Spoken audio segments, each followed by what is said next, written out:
m'appelle Amélie Lévesque, je suis médecin algologue au service d'urologie du CHU de Nantes. Je suis spécialisée dans la prise en charge des douleurs pelviennes et périnéales chroniques.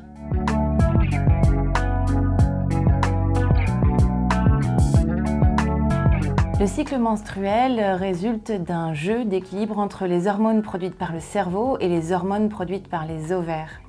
La première phase du cycle commence par la phase de règles.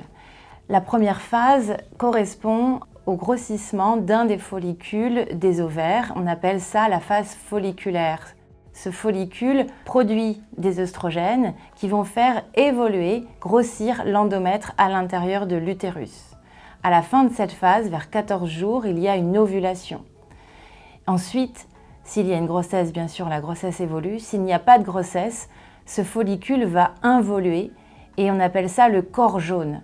Pendant quelques jours, il va produire des progestatifs, puis il va complètement involuer. Le taux d'œstrogène chute, le taux de progestérone chute et l'endomètre se réduit jusqu'à devenir très fin. Et c'est à cette phase où il est au plus fin que les vaisseaux sanguins de l'endomètre viennent affleurer dans l'utérus. Il saigne, c'est la phase de règles.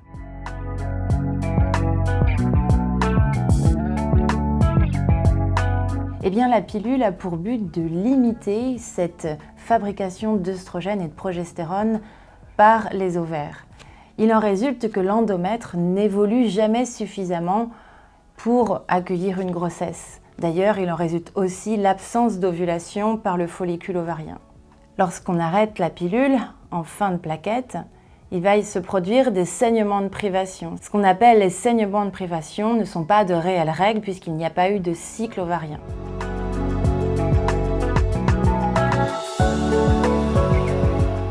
Pendant les règles, l'utérus va sécréter de la prostaglandine. C'est une molécule de l'inflammation. Elle va entraîner des contractions de l'utérus, le but étant évidemment d'évacuer le sang généré par les règles. Ces contractions sont plus ou moins intenses, plus ou moins douloureuses en fonction des femmes.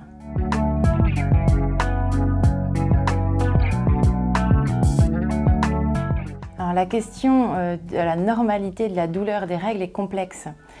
Comme on l'a dit, la contraction de l'utérus, les prostaglandines peuvent générer des douleurs. Ce qu'il est normal probablement, c'est de ressentir un inconfort, mais cela en aucun cas doit empêcher la femme d'aller à l'école, d'aller au travail, de faire ses activités du quotidien. Parfois, il y a vraiment besoin de faire quelque chose pour soulager les douleurs, de consulter un médecin, de prendre des médicaments. Parfois même, il est impossible de faire ses activités du quotidien. Et là, c'est plus normal. C'est dans ce cas-là qu'on parle de dysménorrhée.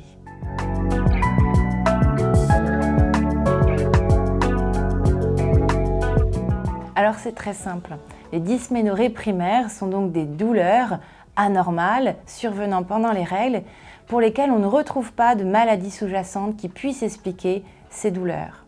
Les dysménorrhées secondaires, à l'inverse, sont liées à une pathologie de l'appareil génital, par exemple une infection des trompes de façon chronique ou bien sûr de l'endométriose.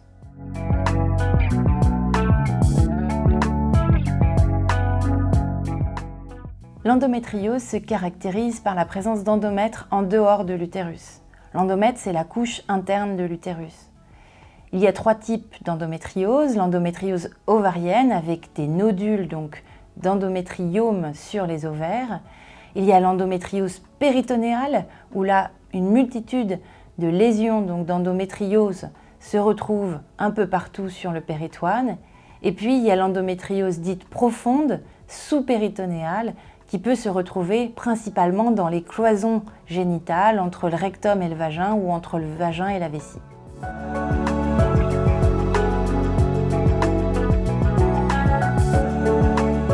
Alors, même si certaines patientes ignorent qu'elles ont de l'endométriose puisqu'elles n'ont aucun symptôme, malheureusement, la plupart du temps, l'endométriose va entraîner des symptômes douloureux. Il peut y avoir des douleurs pendant les règles, mais également en dehors du cycle. Et il peut y avoir des douleurs pendant les rapports sexuels qu'on appelle les dyspareunies. Parfois aussi, il y a des troubles de la fertilité, notamment lorsqu'il y a des lésions d'endométriose sur les ovaires. Parfois, des patientes peuvent avoir des troubles digestifs à type de diarrhée, de constipation, d'inconfort, de ballonnement, soit qui sont une réaction de l'intestin à l'inflammation ambiante, soit qui sont directement liées à des lésions d'endométriose qui se sont implantées sur l'intestin. Enfin, ce qu'il faut savoir, c'est que l'importance des lésions n'est absolument pas corrélée ni aux problèmes de douleur, ni aux problèmes de fertilité.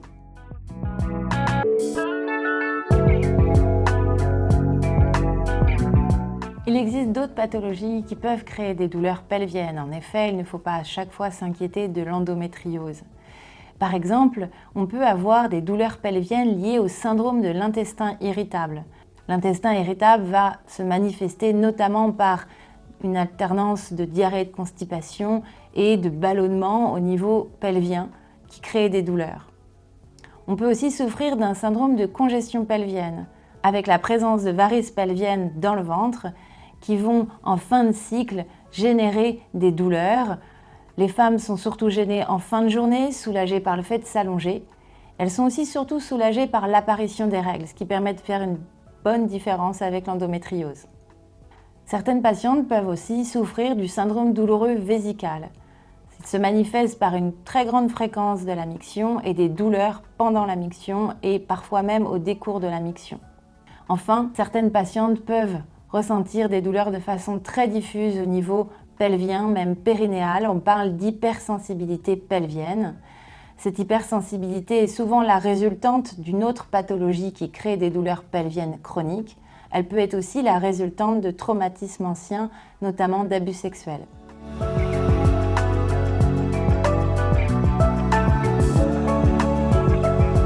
Alors dans mon service, je reçois des patients très différents qui ont cependant tous en commun d'avoir des douleurs pelviennes ou périnéales chroniques. Je rencontre 60% de femmes, 40% d'hommes. Mon métier consiste à identifier la cause de leurs douleurs.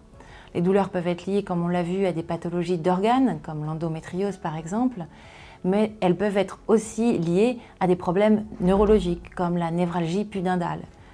Il peut y avoir des problèmes osseux, comme les coccygodinies, ou des problèmes musculaires, avec des contractions douloureuses des muscles du périnée ou des fesses. Parfois aussi, il y a des troubles vasculaires, avec notamment les syndromes de congestion pelvienne.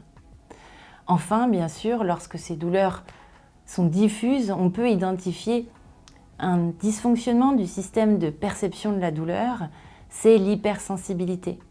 Et là, les douleurs sont exagérément ressenties par le patient de façon chronique. La plupart du temps, les deux coexistent, l'hypersensibilité et la pathologie neurologique, musculaire, osseuse ou d'organes.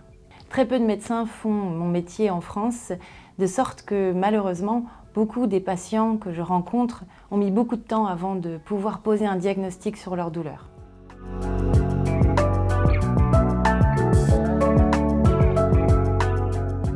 Il m'arrive assez fréquemment de rencontrer des patientes atteintes d'endométriose. Je les vois lorsque le traitement gynécologique ou le traitement chirurgical n'a pas permis de soulager suffisamment les douleurs. Je peux aussi les voir lorsque, d'emblée, les médecins perçoivent que la douleur est trop importante par rapport aux lésions observées. C'est souvent des cas d'hypersensibilité pelvienne à la douleur. Dans ces cas-là, mon traitement est symptomatique. Il vise à réduire l'importance de la douleur sans traiter la cause.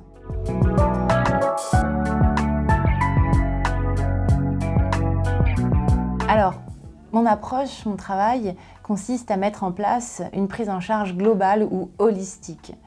Alors on associe toujours un médicament qu'on va choisir en fonction des mécanismes qui sous-tendent la douleur, si c'est de l'inflammation, si c'est de l'hypersensibilité.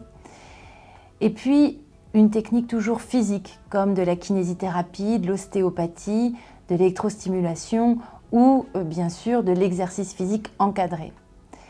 On y associera aussi de façon systématique une prise en charge psychologique ou psychocorporelle en fonction de ce que l'on peut identifier là encore. Le plus souvent, c'est des techniques de thérapie cognitivo-comportementale qui vont fonctionner dans la douleur chronique. On peut aussi avoir parfois besoin de l'EMDR, qui est une technique en fait de reprogrammation des souvenirs traumatiques par les mouvements oculaires. Enfin, On travaille toujours sur l'axe professionnel, en lien avec la médecine du travail, pour adapter le poste de travail, que ce soit sur le plan quantitatif, avec une réduction du temps de travail, ou qualitatif, avec une adaptation des postes. Merci à vous.